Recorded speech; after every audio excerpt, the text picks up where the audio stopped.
അപ്പൊ കാർത്തിയാനി ഭർത്താവുമായിട്ട് പിരിഞ്ഞു ജീവിക്കാൻ തന്നെ തീരുമാനിച്ചു. ഓണെങ്കിൽ പോട്ടെ, പോയി പണി നോക്കാൻ പറ. ഉപ്പിട്ടെ, ബാക്കി ഞാൻ വേണ്ട പോലെ എഴുതി പിടിപ്പിച്ചോളാം. പിരിയാനല്ല ഗോവിന്ദപിള്ള സാറേ, പിന്നെ കൂട്ടി യോജിപ്പിക്കാൻ വഴിയുണ്ടെന്ന് അറിയാൻ വന്നതാ.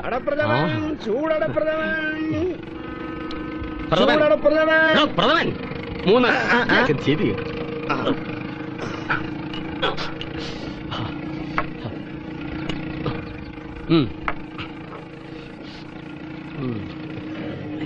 തേങ്ങാക്കൊത്ത് കുറച്ചുകൂടെ മൂക്കാനുണ്ടല്ലോ. ആരാ പിരിയാൻ വന്നത്?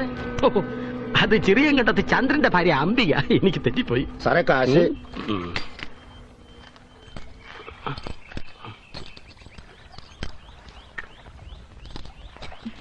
2 മതി. സാറേ ഇനി പോകിക്കോ. എന്റെ പെങ്ങള് കാശ് കൊടുത്തു. അയാള് പോയോ? കാശ് കൊടുത്തു? അത് വേണ്ടായിരുന്നു.